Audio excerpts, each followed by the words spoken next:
Allah by Hamid Raya Samai. The Muslim believes in Allah the Most High. He and she believe in the existence of the Lord, and that it is He who originated the heavens and the earth, that He knows the seen and the unseen as well.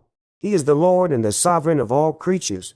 None has the right to be worshipped except Him, and there is no true Lord except Him. All of His attributes are perfect. He is free of any deficiency whatsoever. This belief arises from many sources, Allah's guidance before anything else, and the textual and rational proofs that follow. 4 textual proofs and 3 rational proofs follow. First textual proof. Allah informs us about Himself, about His existence, lordship over all creatures, and His names and attributes. Such form of information can be found in His noble book, such as His sayings, "Surely your Lord is God who created the heavens and the earth in 6 periods of time and is firmly established on the throne. God covers the day with the night which is in haste to follow it, and the sun and the moon and the stars are all subservient to His command. Indeed to Him is the creation and the command. Full of blessings is God, the Lord of the worlds." Quran chapter 7 verse 54. And His saying when He called His prophet Moses, "Upon him be peace, from the right bank of the valley, from a tree on hallowed ground, O Moses, I am God, the Lord of the worlds." Quran chapter 28 verse 30. And His saying, "Indeed I am God. There is no God but I. Therefore worship me, and establish prayer for my remembrance." Quran chapter 20 verse 14. Allah states His grandeur and mentions some of His names and attributes. He is God. There is no God but He. He is the knower of the unseen and the seen. He is the most gracious, the most merciful. He is God. There is no God but He. He is the sovereign, the holy, the peace, the giver of faith, the overall controller, the almighty, the compeller, the majestic. Glory be to God above that they associate. He is God, the creator, the maker, the shaper. To Him belong the most sublime attributes. All that is in the heavens and the earth glorifies Him, and He is the Almighty, the All-Wise. Quran chapter 59 verse 22 to 24. He says, praising Himself, "In the name of God, the merciful, the compassionate. All praise be to God, the Lord of the worlds, the merciful, the compassionate, master of the day of judgment." Quran chapter 1 verse 1 to 4. He says, addressing the Muslims, "Indeed, these we relate to you, O your nation of Islam, one nation for all time, and I am your Lord, so worship me."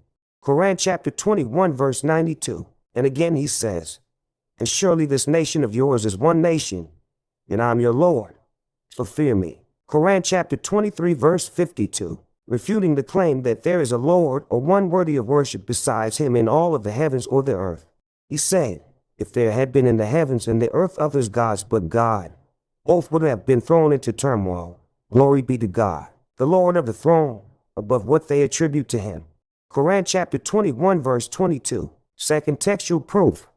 The information from 124,000 prophets and messengers of Allah confirming the existence and the lordship of Allah over all creatures, His creation of all creatures, His disposal of their affairs, and His names and attributes.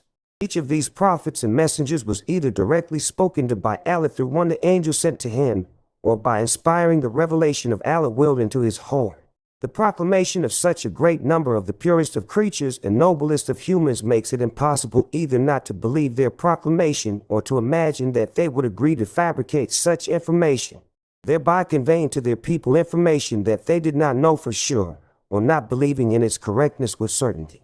This is especially so if we know that their prophets and the messengers are the best creatures, the purest of souls, the most reasonable thinkers, and the truest in speech. Third textual proof. The faith of billions of people, and their belief in the existence of the Lord and their worship and obedience to Him, especially when we know for certain that all mankind unanimously agree on the acceptance of the testimony of only one or two persons as a legal means of proof, not to speak of a group of people or a countless number of people. While reason and instinct testify to the truth of their belief in Him and what they said about Him as well as their worship and devotion to Him. Fourth textual proof. The proclamation of the millions of scholars about the existence of Allah, about His names and attributes, and His lordship and ability over all creatures. For all these reasons, they worship Him, obey Him, love for His sake, and hate for His sake. First rational proof. The existence of the different universes and the many categories of creatures testifies to the existence of their creator, who is Allah the Almighty. For none but Allah the Almighty has claimed to have created the universe and what it contains. Reason rejects the idea that anything could come into existence on its own, even the simplest of things. Like food served without one preparing it, or bedding prepared without one preparing it. Then what about this awesome, expansive universe of heavens and all that is in them?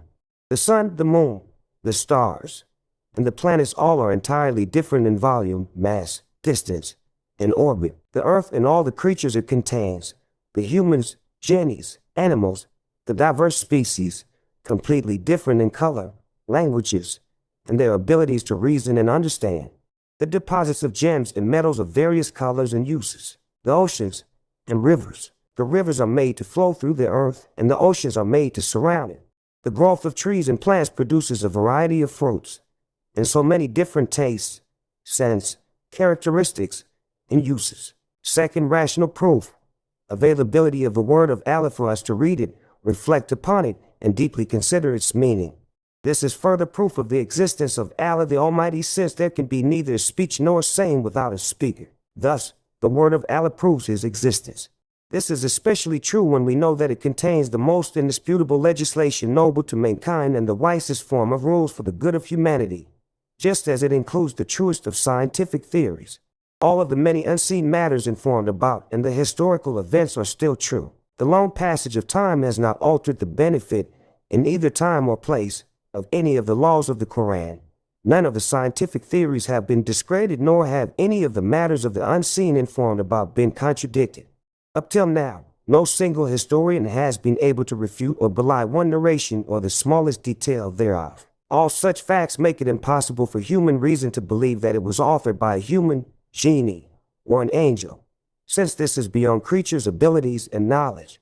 Since it has been proven that it is not human speech, it is then the speech of the Creator of all creatures, and is proof of his existence, his knowledge, his ability, and his wisdom.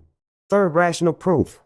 The existence of a precise program visible in the universal laws that govern all creatures in existence. All living creatures are subjected to these rules, having no ability to escape them by any means. Human, for example, begins as a clinging drop of sperm in the womb. Then he passes through amazing phases that none besides Allah could bring about, in the end, exiting the womb in the form of a human being. This deals with his creation and existence. As for the development stages, human passes through childhood, youth, maturity, old age, and senility. Creatures other than man and animals, such as plants, trees, and the celestial bodies are also subject to these universal laws, having no means to avert or escape them. Had any of these celestial bodies deviated from the course orbit preordained for it, the whole universe would have been ruined and life would have come to an end. Based on such textual and rational proofs, the Muslim believes in Allah the Almighty, his lordship over everything, and in his divinity. On such a concrete basis of belief and faith, all aspects of the Muslim's life are molded. Sent from my iPad.